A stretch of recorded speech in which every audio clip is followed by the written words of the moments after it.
I spent a week in a coma, hanging by a thread between life and death. When I finally opened my eyes, I wasn't welcomed by my husband's embrace, but by a crumpled piece of paper on the side table. Pay the hospital bill yourself. You're nothing but dead weight.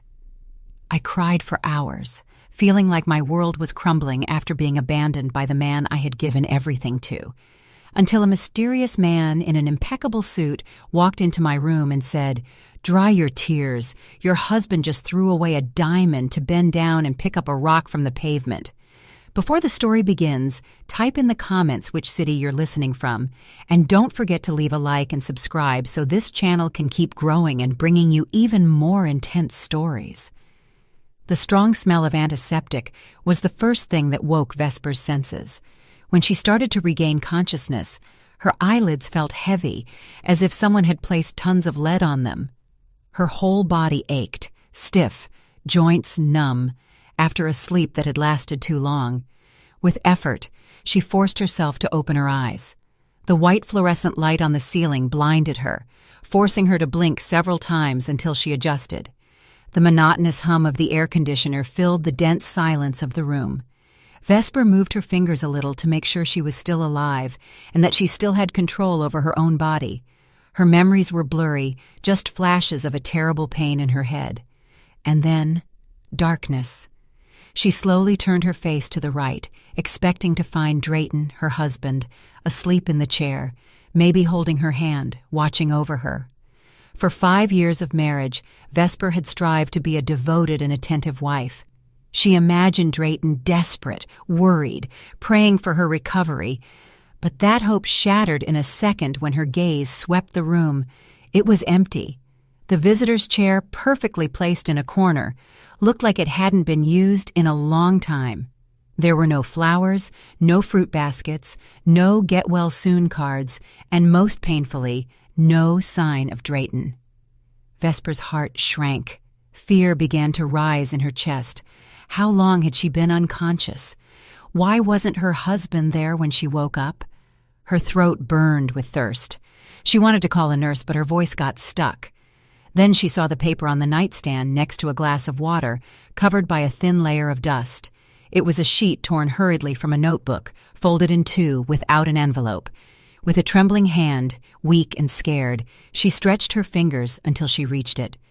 Something inside her screamed that there was something very wrong with that message. Her heart pounded in her chest with painful force. She unfolded the sheet slowly. She immediately recognized Drayton's rushed, jagged handwriting. She read the first sentence, and the air got stuck in her lungs. The message was brutal, no chaser. She had to pay all the hospital expenses herself when she woke up. The next line was even crueler. He wrote that Vesper only served to complicate his life. At the end, a cold and brief goodbye. He was leaving and didn't plan to ever come back to take care of a sickly wife. The paper slipped from her fingers and fell to the floor. For Vesper, the entire world collapsed in that instant. The tears she had tried to hold back flowed uncontrollably down her sunken cheeks. Her sobs broke the frozen silence of the room. The physical pain of waking up from a coma was nothing compared to what was tearing her chest apart. She cried inconsolably, mourning her luck. She remembered every sacrifice she had made, how she accepted living simply, how she saved every single dollar for their future, how she bent over backwards to attend to Drayton, how she gave in time and time again to his massive ego.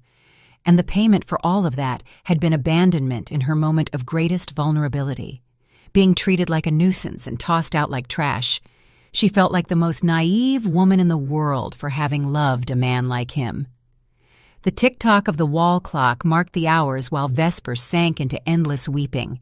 Her eyes were swollen, her breathing ragged, and she felt a sensation of absolute emptiness. She had no parents, no siblings left. Now she was husbandless too. She felt completely alone, with no reason to keep living. At the peak of her despair, when she could only stare blankly at the ceiling, she heard the door handle turn. She didn't move. She thought it would be a nurse checking her IV, or a doctor irritated about the unpaid bills. But the footsteps that entered were firm, confident, different from the rushed steps of the staff. The figure approached her bed. The scent of expensive, elegant cologne began to displace the smell of medicine. Vesper turned her head slowly and saw a middle-aged black man standing tall next to her bed. He wore a perfectly tailored suit, his hair groomed with care, already speckled with gray, and his face radiated both serenity and authority. He didn't look at her with pity or superiority, but with a mix of respect and sincere concern. Vesper was bewildered. She didn't know him. Was he someone from administration about to demand the hospital payment? She hurried to wipe her tears with the back of her hand, trying to look strong even though inside she felt shattered to pieces. She braced herself to hear how they were kicking her out, but the man just offered a slight, reassuring smile. He bowed his body slightly with an old-school courtesy and spoke in a deep but soft voice. He introduced himself as Mr. Sterling. Vesper remained silent, waiting for his explanation. He cast a fleeting glance at the paper lying on the floor, Drayton's letter, and then looked back into her eyes. "Don't shed one more tear for that trash," he said calmly. "Your husband just threw away a diamond to go pick up rocks from the street." The phrase hit her like a slap, but at the same time, it sounded strangely true. Mr. Sterling took a step closer, and with a tone loaded with intention added, "Drayton just made the biggest mistake of his life, because he has no idea who you really are." Those words made Vesper's skin crawl. It was as if this man knew a secret about her own life. She looked at him with a furrowed brow, unable to reconcile her reality as an apparently poor and lonely woman with such a metaphor about diamonds. For years, she had seen herself as an orphan struggling to survive in the city before meeting Drayton 5 years ago. She never had clear memories of her childhood, just blurry fragments she could never fit together. She had always attributed that void to trauma from an accident Drayton had told her about. With a hoarse voice, Vesper asked Mr. Sterling to explain what those words about diamonds and rocks meant.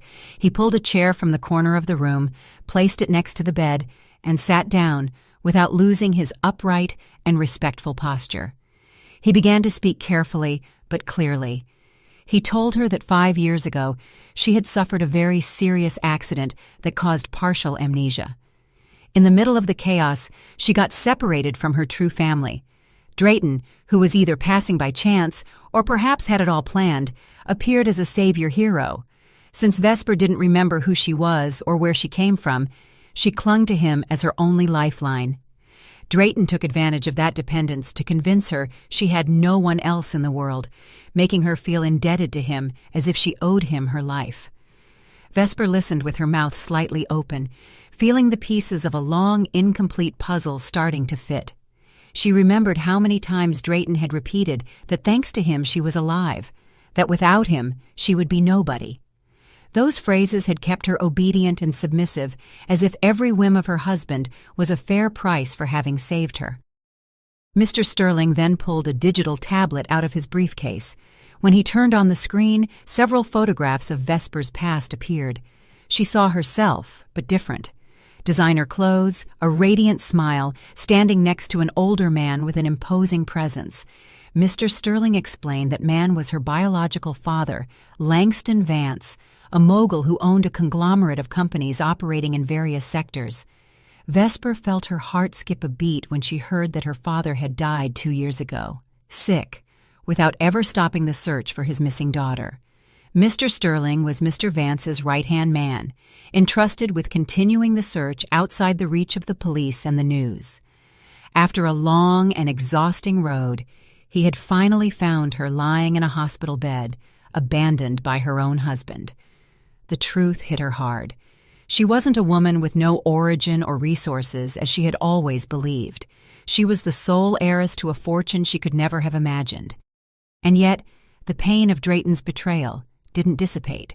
Knowing who she really was made everything he had done seem even crueler. Mr. Sterling slid his finger across the screen and showed another type of document, bank statements. He explained that during the week Vesper was in a coma, he had investigated Drayton. The account movements revealed that he had secretly drained all their shared savings, the money Vesper had gathered dollar by dollar with so much effort. Instead of using it for her treatments or their future, he had transferred it to the account of a woman named Kaylin. That name felt painfully familiar. Kaylin was her best friend, the woman she used to eat with at home, the confidant for all her relationship problems. Vesper's body began to tremble with contained rage. Not only had she been abandoned, but she had also been betrayed by the two people she trusted most. Mr. Sterling looked at her with compassion, but firmness. He assured her she didn't need to worry about the hospital bill or where to live afterward. All her family's properties and resources were ready to return to the hands of their true owner. From that moment on, his mission would be to protect her and restore her rights and dignity. Just then, Vesper's old phone with the cracked screen vibrated on the table. Drayton's name appeared on the display. Vesper's heart started beating hard again, but this time not out of love or nostalgia, but from a mix of hate and repulsion. She looked at Mr. Sterling, asking for strength. He nodded, inviting her to answer. With a trembling hand, Vesper slid her finger over the green button and brought the phone to her ear. He didn't give her time to say a single word. Drayton's harsh voice exploded on the other end of the line. Without greetings or worries, he announced that the next day he would come to the hospital, not to see her or apologize, but accompanied by a lawyer. He wanted to speed up the divorce and made it clear with an arrogant tone. He warned her not to dream of getting a single dollar from the marital assets because, according to him, she had never contributed anything to the household economy. She was just a constant expense. Every insult was like a whip. Tears welled up again, but now they burned with rage. Vesper remained silent, listening to every word, letting Drayton empty all his poison. Beside her, Mr. Sterling clenched his fists, indignant at what he was hearing. When Drayton hung up without saying goodbye, Vesper slowly lowered the phone and fixed her gaze on the white wall. The expression in her eyes began to change. The look that was previously full of sadness and despair sharpened, cold and determined. Something new woke up in her. She was no longer the weak Vesper, blind with love. She was a betrayed wife with immense power behind her that her enemies were still unaware of. She turned to Mr. Sterling and nodded firmly. She was ready to accept her true destiny and answer for every tear she had shed. The next morning, the sun's rays filtered shyly through the curtains of the hospital room, but their warmth wasn't enough to melt the ice in the atmosphere. Vesper had gotten up before dawn, washed her face, carefully wrapped her head in a simple, neat silk scarf, and sat on the bed as upright as possible. Mr. Sterling was hiding behind the thick divider curtain, just as they had planned the night before. No one who entered should see him. His mission was to record everything that happened as irrefutable proof for the future. Vesper took a deep breath, trying to calm the whirlwind in her chest. She had to play a role, to go back to being the submissive and foolish Vesper her husband thought he knew. It didn't take long before heavy footsteps echoed in the hallway. The door burst open without a single knock of courtesy. Drayton walked in with a furrowed brow, that sour expression Vesper knew too well. But what made her blood boil wasn't him, but the woman clinging to his arm like a vine. Kaylin walked in, exaggerating every movement, hanging with familiarity onto Drayton. She was wearing flashy clothes, a brand-name purse hanging from her shoulder, an accessory Vesper knew too well she couldn't buy on a simple employee's salary unless someone had gifted it to her. Vesper lowered her gaze, hiding the flash of hate burning in her eyes and adopting a sad, pleading expression. Drayton didn't waste time asking about her health or how she felt after being on the brink of death. He walked straight to the bed, looked her up and down with a gaze of contempt, and snorted as if her presence was just one more nuisance in his schedule. He roughly threw a red folder onto Vesper's lap. The impact startled her. She didn't need to open it to know what it contained. They were the divorce papers he had promised over the phone. Drayton crossed his arms over his chest and planted himself in front of her like a cruel judge facing a defenseless defendant. He started speaking in a high, strident voice, proclaiming he was sick of taking care of a perpetually sick woman. He said Vesper was nothing more than an economic burden, slowing down his rising career. He claimed he needed a partner on his level, someone who could shine with him in front of his partners, not a basic woman who only knew how to give him problems. Every word was a knife sticking into Vesper's heart, but she swallowed them one by one without responding. Beside him, Kaylin smiled smugly. That friend who had so many times asked to borrow money was now looking at her with the arrogance of someone who thinks they've won the game. She even allowed herself to comment in a mocking tone that Vesper should have the dignity to let Drayton go so he could be happy with a more suitable woman. Vesper slowly raised her head and looked at both of them with eyes full of calculated tears. She let them slide down her cheeks, not out of sadness, but to perfect her performance. With a raspy, weak voice, she asked, "Is there really no second chance for our marriage?" The answer was a cruel laugh from Drayton. He laughed out loud as if he had heard an absurd joke. He pointed his finger at her and said there was no point in keeping trash inside the house. He stated his decision was made, and no one would change it.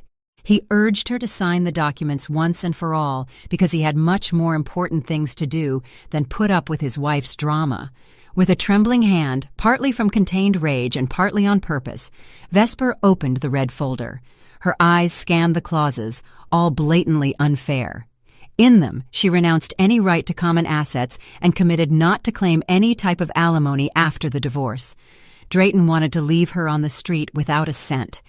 She took the pen he held out to her. She held her breath for a few seconds. Inside, she promised herself that this signature wouldn't be the seal of her defeat, but the beginning of a war. She put the tip on the paper and traced her name slowly, letter by letter, over the fiscal stamp. As soon as she finished, Drayton snatched the folder from her hands as if he feared she would regret it. His face lit up with relief and satisfaction. He checked the document briefly and smiled widely at Kaylin. They looked like a couple who had just won the lottery. Drayton even allowed himself to kiss Kaylin's cheek right in front of Vesper, a scene so repulsive it almost made her stomach turn. Then he looked at her one last time and declared that from that day on they were two strangers. He warned her not to call him again, and definitely not to show up at his job or his new house asking for money. He said he couldn't stand to see her face ever again. Vesper lowered her head, keeping silent, but when Drayton and Kaylin turned their backs and walked toward the door, she looked up. Her gaze no longer had a trace of sadness. It had turned cold and cutting. The moment Drayton rested his hand on the handle, she spoke in a low but clear voice, very different from the weak tone before. "Remember this second well, Drayton. You are the one kicking me out. You are the one throwing me in the trash. Don't you ever dare kneel to ask me to come back." Drayton stopped for a rigid instant.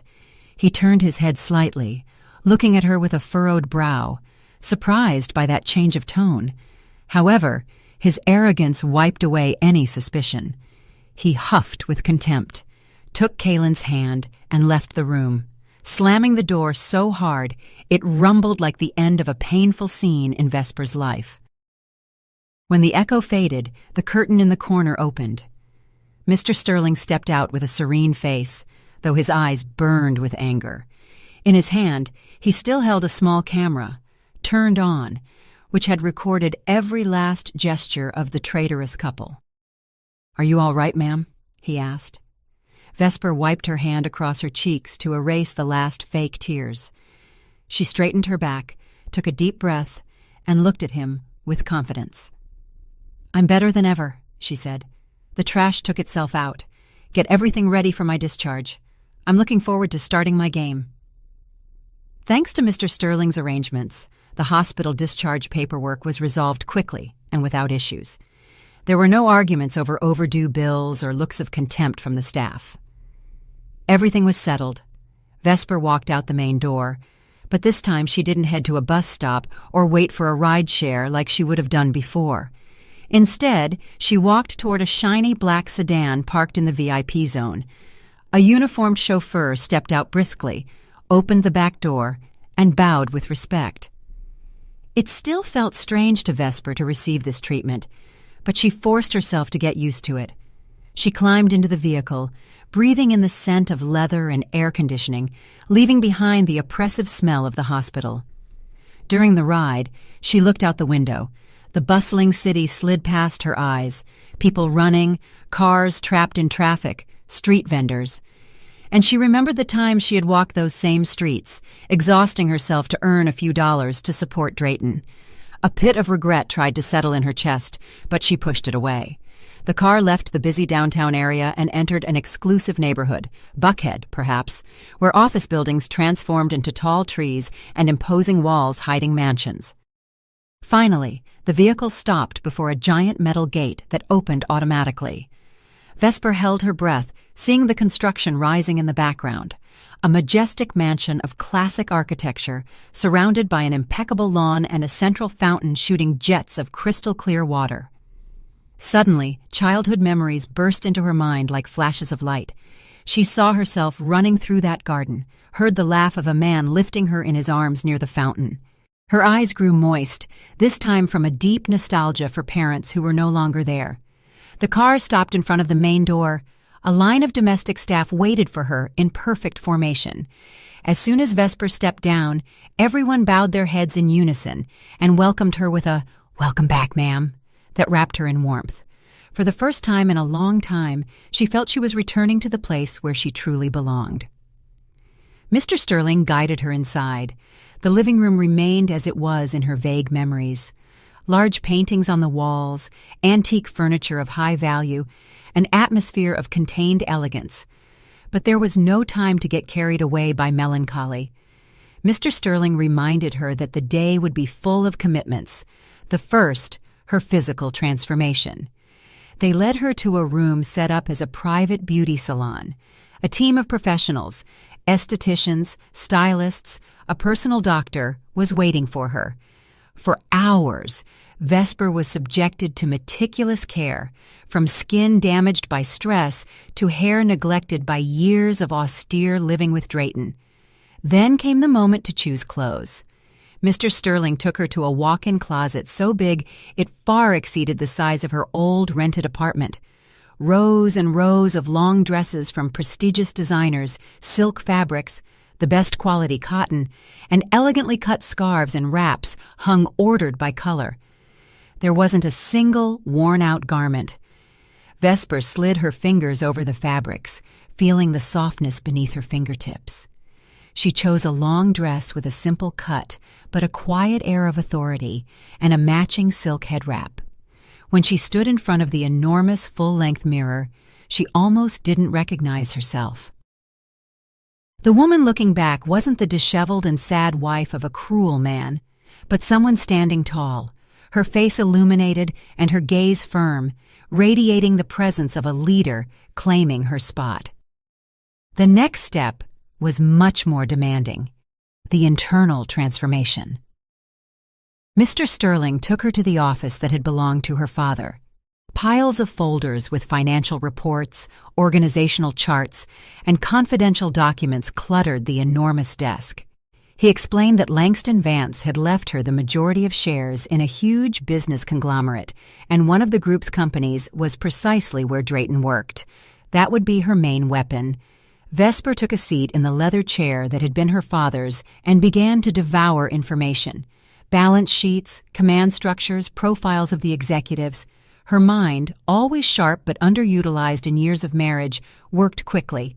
She focused especially on the projects Drayton managed, locating weak points, irregularities, suspicious decisions. Beside her, Mr. Sterling answered her questions and filled in the gaps with precise data. They spent the night almost awake, preparing Vesper's appearance in the corporate world, an entrance that would make Drayton's universe tremble.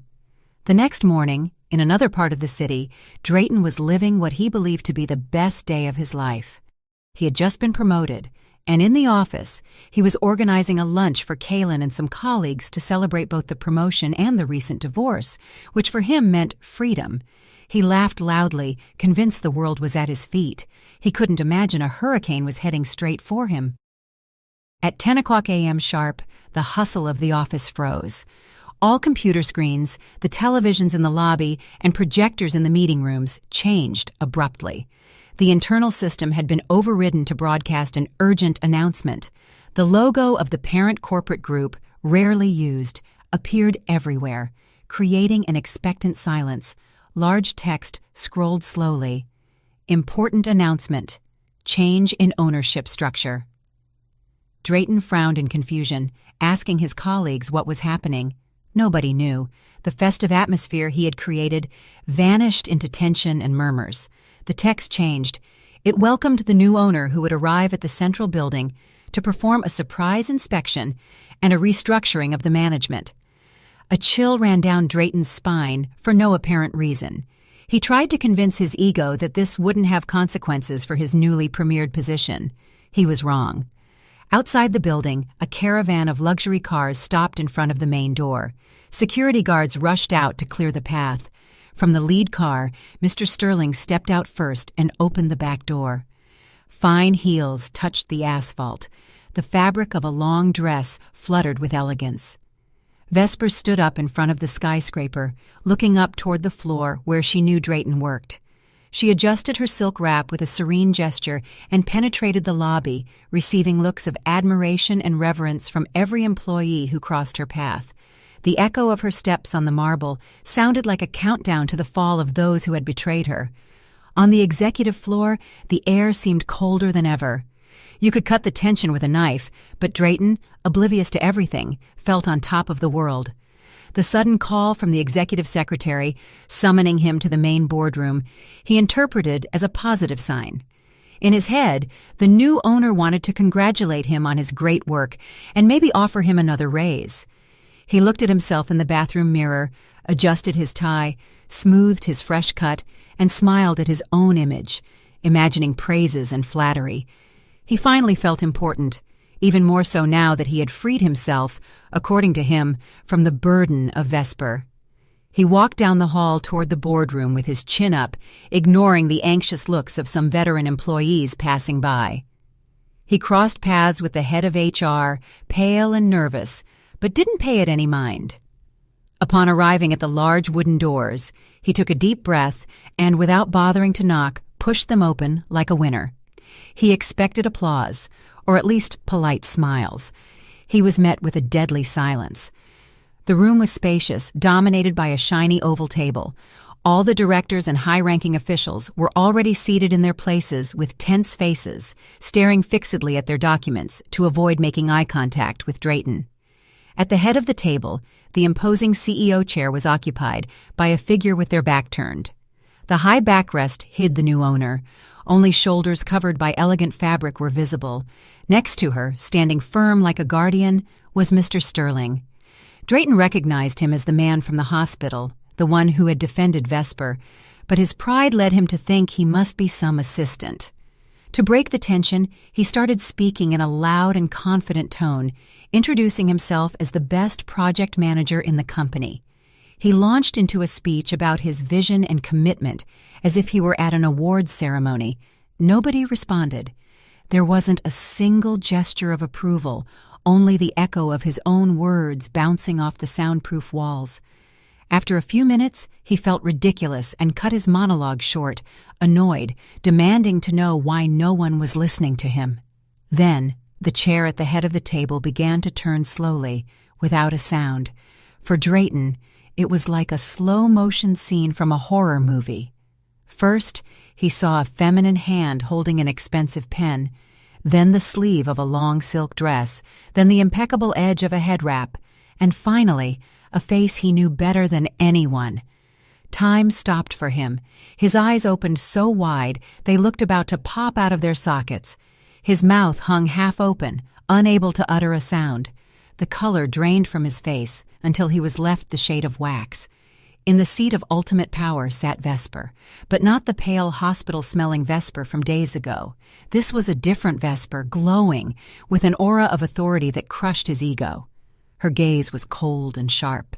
It pierced Drayton's mental defenses effortlessly. He took a step back, legs trembling, mumbling that this was impossible, that it must be a sick joke. He tried to laugh, a broken, hysterical laugh, pointing at her while screaming for someone to get that crazy woman out of there. He ordered security to expel her.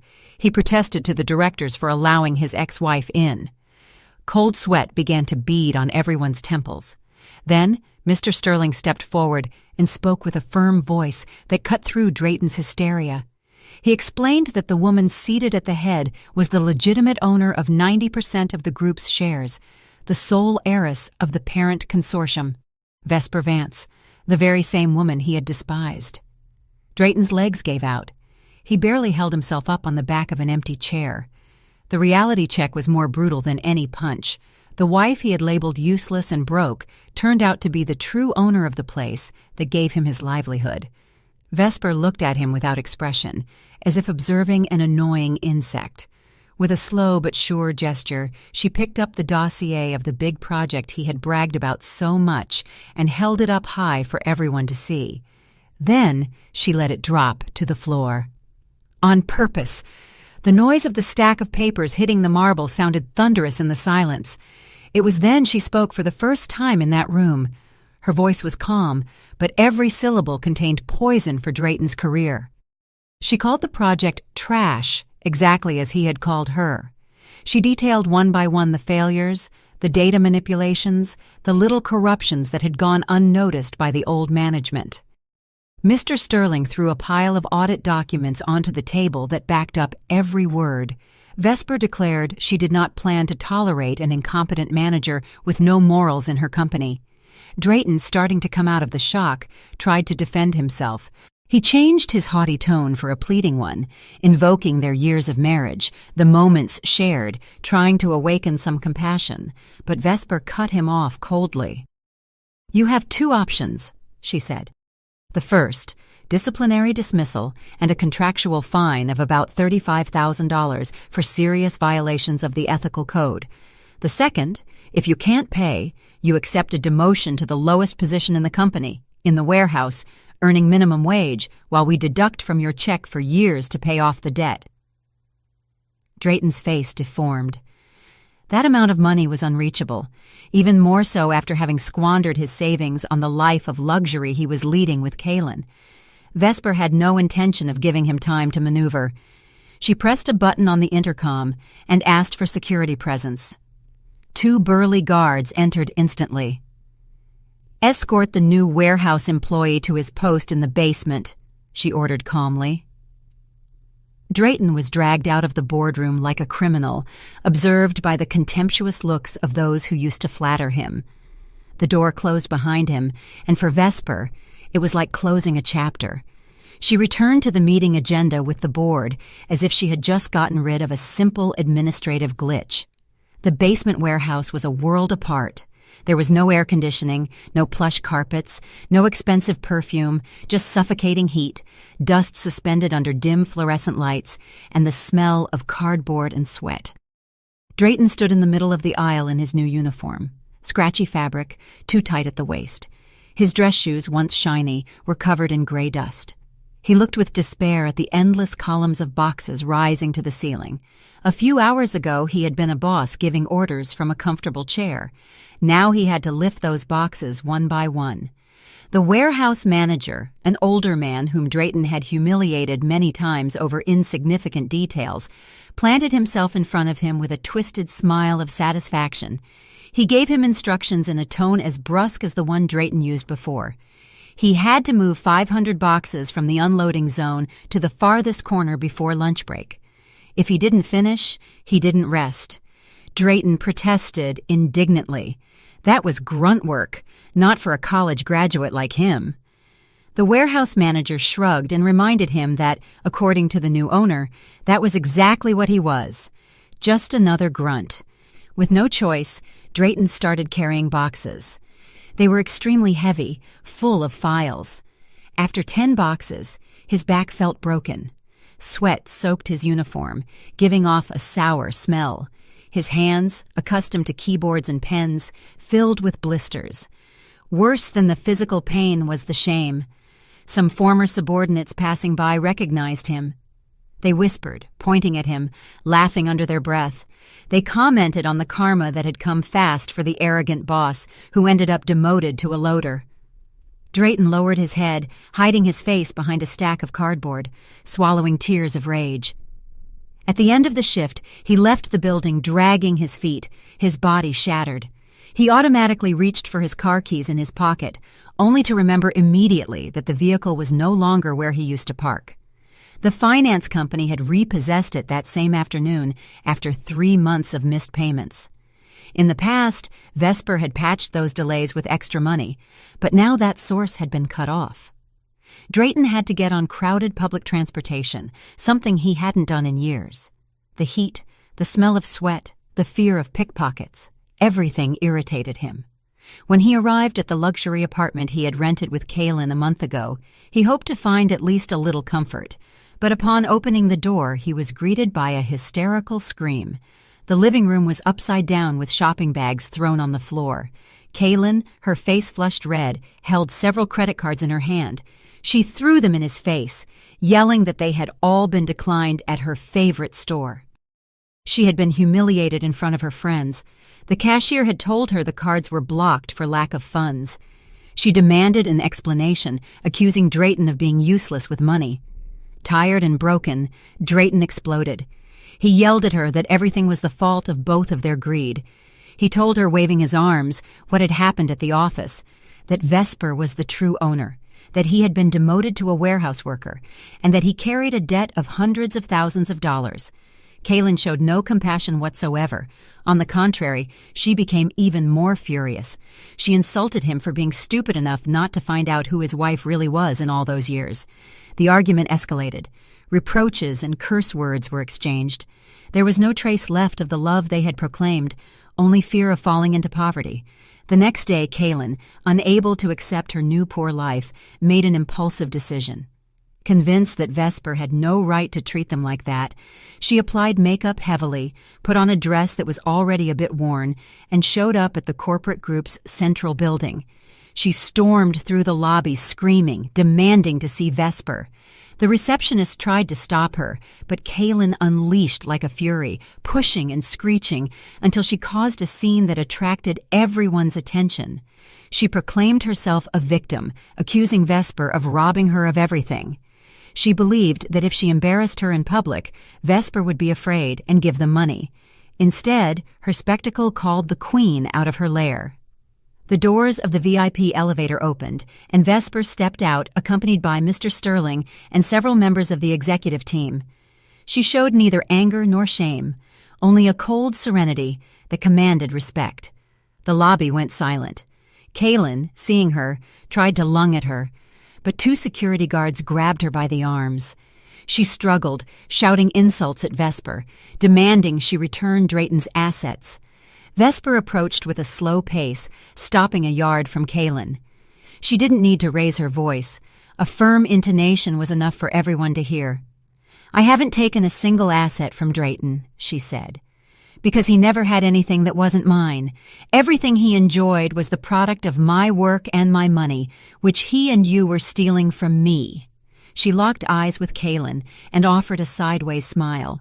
Then she signaled the head of security to take out the trash.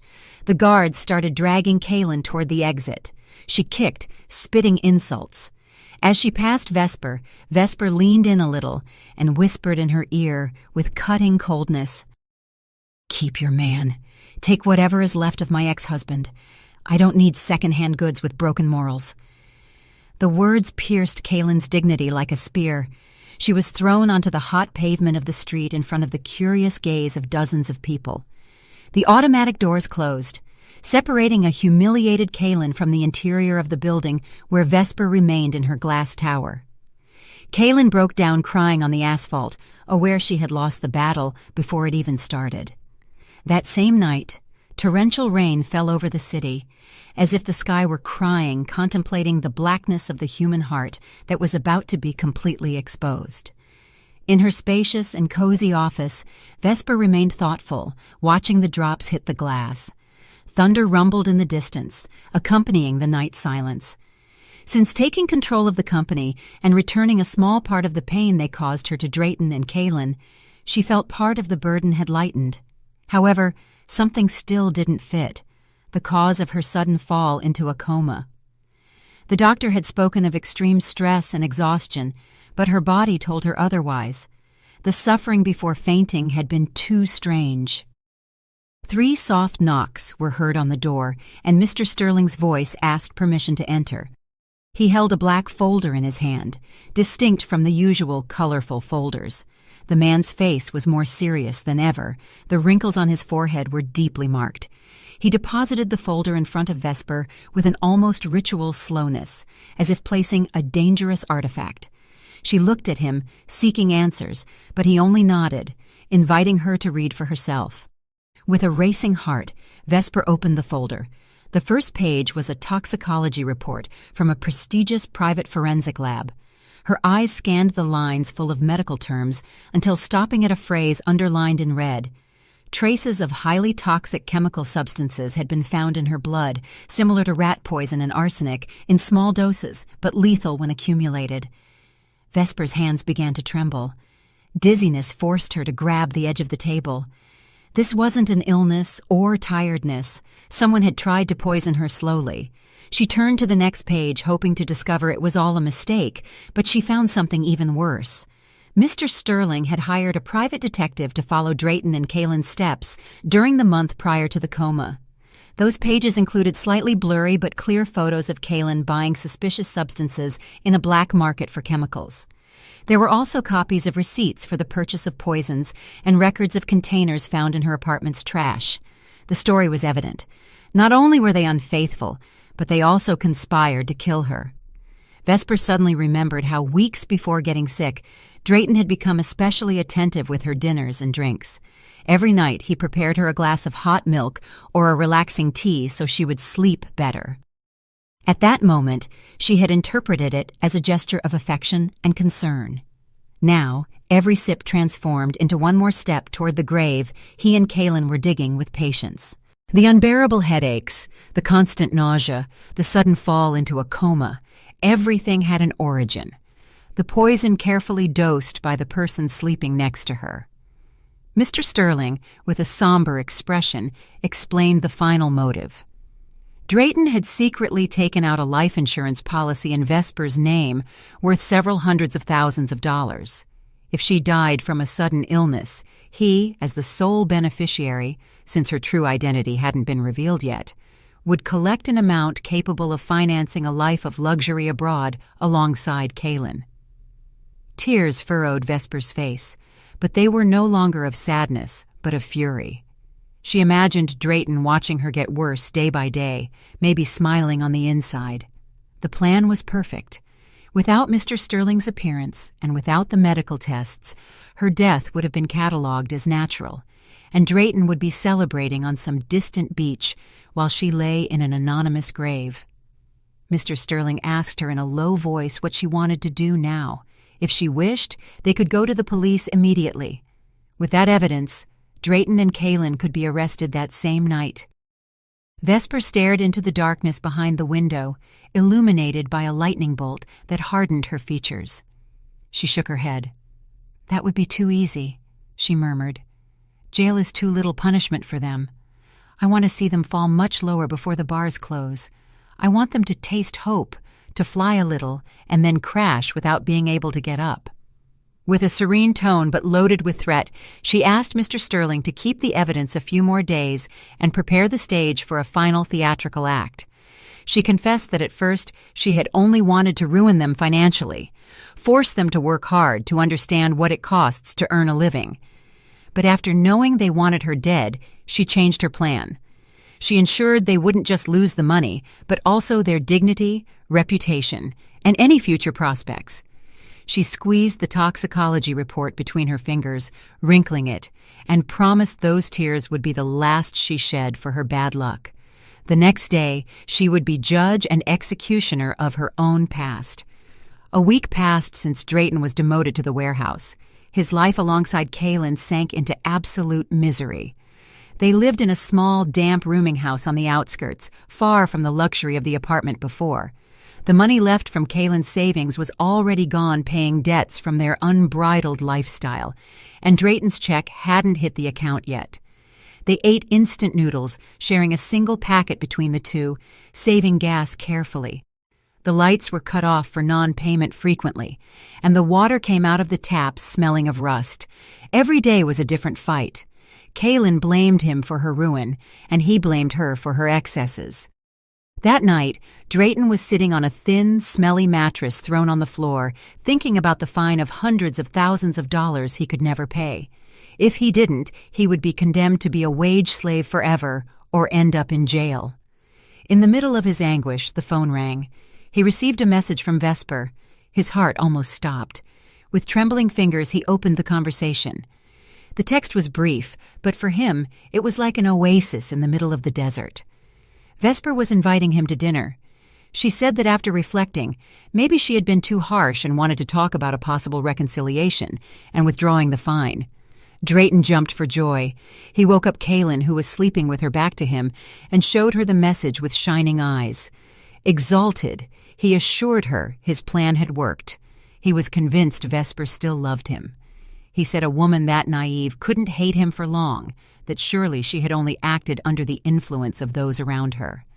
Kaylin suspected a trap at first, but her desire to return to a life of luxury drowned out any prudence. Drayton convinced her it was the great opportunity to fix everything. If he managed to bamboozle Vesper again, they would get part of her fortune, or at least get rid of the debt. They started getting ready, although they had almost no decent clothes left. Many of their best outfits had been sold to buy food. Drayton dusted off an old, wrinkled suit that smelled of dampness. Kaylin borrowed a dress from a neighbor in the boarding house. Although it was a bit big on her, she applied makeup with the remnants of cosmetics she had left, trying to cover the tiredness on her face. In front of a cracked mirror, they encouraged each other, convincing themselves they still looked like a high-class couple. Drayton combed his hair, rehearsed his sweetest smile and his most pleading look, the same ones that had melted Vesper's heart before. They spent the last bills they had on a taxi to get to the five-star hotel where she had summoned them. Upon entering the lobby, they felt small. The crystal chandeliers, the impeccable attention of the staff, and the elegant guests made them feel out of place. But Drayton squeezed Kaylin's hand, urging her to keep her head high. A receptionist led them to a private room on an upper floor. He interpreted that special attention as a sign that Vesper wanted to reconcile.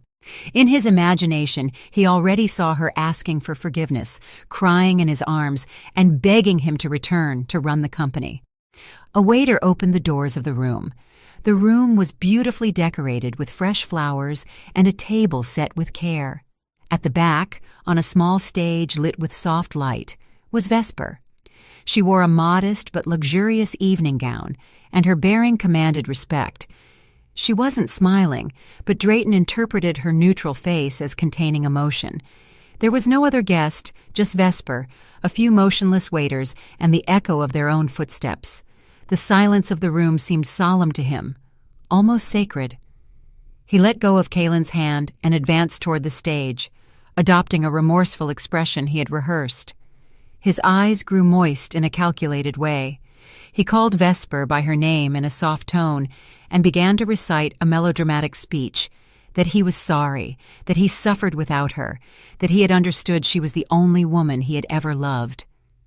Kaylin remained a few steps back with her head slightly lowered, feigning regret according to the script he had dictated. As he got closer, Drayton saw that Vesper didn't move or pull away. He took it as a sign she was yielding. When he could almost touch her, he opened his arms prepared to hug her, and with that gesture closed the trap. But at the last second, Vesper took a firm step back. Her face changed. It was no longer expressionless, but openly disgusted. She raised her hand, with her palm extended between them like a barrier. With a clear voice that resonated through the whole room, she ordered, "Stop! Don't you dare touch me with those dirty hands!" Drayton froze, arms still open, his smile turning into a grimace. Before he could ask what was happening, Vesper pointed to something behind him. A large screen descended from the ceiling, projecting white light onto the walls. "Before talking about love or forgiveness," she said, "watch this." The lights in the room went out suddenly, leaving only the glow of the screen. Drayton's heart began to beat against his ribs with violence. On the screen appeared a sharp image of a kitchen, their old house. In a corner, dated a month prior, Kaylin was clearly seen from behind pouring a powder from a small packet into a glass of milk. Beside her, he himself was stirring the liquid with a spoon, laughing. Then the images showed how they placed the glass on Vesper's nightstand, commenting on the dose, joking that this way it would all be over sooner, and talking about the trips to Europe they would take with the insurance money. Drayton felt his legs stop responding. He tried to shake his head, but his jaw locked. Every laugh of his, amplified by the speakers, now stabbed into his own ears. Kaylin fell to the floor on her knees, pale, hands over her mouth to stifle a scream. When the video ended, the screen went black and the silence became denser than ever. Drayton swallowed hard, trying to improvise an excuse, to say it was a montage, a digital manipulation. Before he could articulate a word, all the lights in the room turned on at full power. Drayton blinked, blinded. When his eyes adjusted, he discovered the room wasn't empty. At the tables, in the shadows he hadn't seen before, sat dozens of people. In the front row, the company's main investors, the board of directors that had demoted him, and several veteran partners of Langston Vance, all looking at him with a contempt that froze him. To one side, a group of journalists wielded cameras and microphones, recording every one of his reactions. Near the door, lined up, several police officers in uniform waited for instructions. It wasn't a reconciliation dinner. It was a public trial, designed by Vesper to strip their crimes bare before the world. She didn't just want to stop them. She wanted to ensure they never raised their heads again, without everyone remembering who they were. Vesper watched him kneeling, as she had predicted. She remembered what she had told him in the hospital. Never to kneel, to ask her to come back. Now she had him prostrate, but not out of love, but out of fear. She took the microphone Mr. Sterling handed her. Her voice filled the room, serene but relentless. She explained to those present that what they had just seen was the reason she had been so harsh with her ex-husband. She said perhaps she could forgive infidelity and even theft of money, but never a premeditated attempted murder. Drayton tried to crawl to her feet with tears on his face, claiming he had gotten carried away, that he hadn't thought it through, that it was all Kaylin's idea. He pointed at her, trying to load the guilt onto her. Kaylin, who until then was trembling in silence, reacted like a beast. She launched herself at him, hitting him, scratching him, screaming that it had been Drayton who took out the insurance, who insisted on increasing the poison dose, who planned everything. The journalists didn't stop taking photos. The guests looked away, disgusted by that spectacle. Vesper signaled the lead officer. The commander advanced with handcuffs in hand. Before they took Drayton away, she asked for a moment. She pulled a crumpled and laminated sheet out of her purse, the note he had left her on the hospital nightstand, the one where he abandoned her, and ordered her to pay the expenses alone. She approached slowly, leaning in to keep her distance, and slid the note into the pocket of Drayton's suit. "This letter," she whispered, "is the final proof. It's your own handwriting, your own confession, that you left me to die alone. It's the perfect complement to the video to prove you wanted my death." The click of the handcuffs closing around his wrists sounded to him like the end of all hope. Drayton looked at Vesper one last time, seeing the woman he had despised converted into a queen surrounded by respect. He was nothing more than a criminal on his way to jail. The police took Drayton and Kaylin away amidst the incessant flashing of cameras. Nothing remained of their arrogance or their ostentatious lifestyle. That night marked the end of their story and the beginning of Vesper's true freedom. She watched them until they disappeared behind the door. Then she let out a long sigh, as if expelling all the ghosts of the past from her chest. Symbolically, it was Chapter 10 of her life, the one of karma and freedom. 6 months after that arrest shook the newspapers. The wheel of life had turned completely, putting everyone in the place they deserved. In a maximum security prison, Drayton huddled in a corner of a cold, damp cell. The cement walls were now his only company. He had been sentenced to 20 years for attempted homicide and insurance fraud. But the bars weren't his only punishment. The weight of the fall, from luxury to contempt, had broken his mind and body. He suffered a mild stroke a month after entering prison, leaving half his body partially paralyzed. The corner of his mouth drooped to one side, and he spoke with difficulty. Every day he looked at the cell door expecting a visit from someone. No one came. His former co-workers had erased him from their memory or laughed at him in private. His family, ashamed, cut all contact. Kaylin, the woman for whom he risked everything, was imprisoned in another center where it was said she starred in constant fights with other inmates. Drayton was truly alone. At night, in the silence broken only by prison noises, Vesper's figure appeared to him again and again. He remembered how she massaged his feet after long shifts, how she prepared his favorite meals, how she took care of him when he had a fever. Regret whipped him like a raging sea against a rock. He cried without sound, tears mixing with the dirt on the floor. He understood now how stupid he had been to throw away a diamond to pick up a rock, just as Mr. Sterling said. He had had a perfect, generous, and rich wife, and he lost her out of ambition and lust. Now sick and crippled, there was no one to feed him or clean him. His hell was the result of his own decisions, and he would have to inhabit it for long years. On the other end of the city, at the very top of a modern skyscraper, Vesper leaned on the railing of her office terrace. The afternoon breeze caressed her face and gently moved the fabric of her silk wrap. At her feet lay the city illuminated by a golden sunset. She had earned respect not just as an heiress, but as a firm and fair businesswoman. Under her leadership, her father's companies had grown solidly.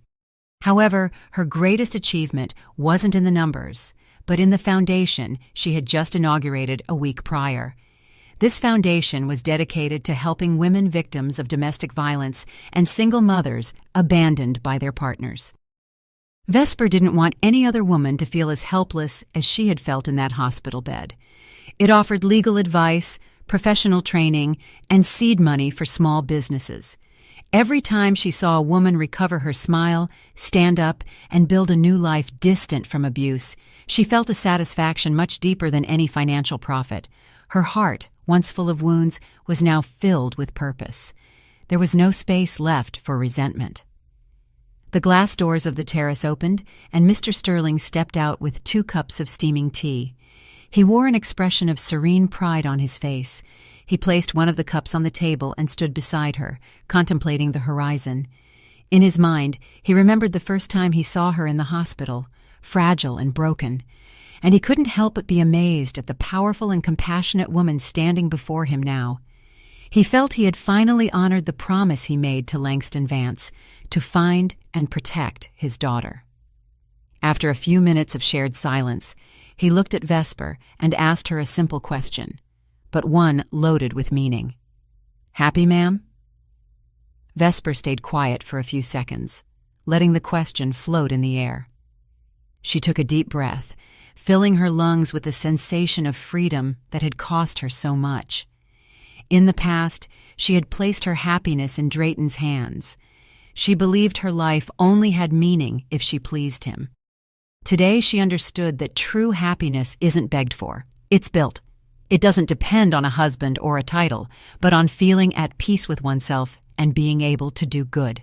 She turned to Mr. Sterling with the brightest smile he had ever seen on her. "I am very happy," she responded firmly, "because my happiness no longer depends on someone loving me or approving of me. It's mine. I built it with my own effort and with every tear I shed." She raised the cup as if toasting to the future. She observed the sky dyeing itself in orange and golden tones. Her story of pain had reached its end. A new page full of hope opened before her. She took a sip of tea and felt its warmth expanding through her whole body. She was ready to receive tomorrow with a light heart and a free soul. If you've made it this far, you already know this isn't just Vesper's story. It's the story of anyone who was ever betrayed, underestimated, or treated like trash, and yet decided to get up and recover their dignity. Did you like the story, and which city are you listening from? Let's meet in the comments. If you liked the story, you can support me by sending a super thanks so I can keep bringing more stories like this. Thank you so much for your sweet support. I'm looking forward to your comments on the story. On the screen, you can see 2 new life stories that I highly recommend. There's so much more on my channel. Don't forget to subscribe. See you in the next life story with love and respect.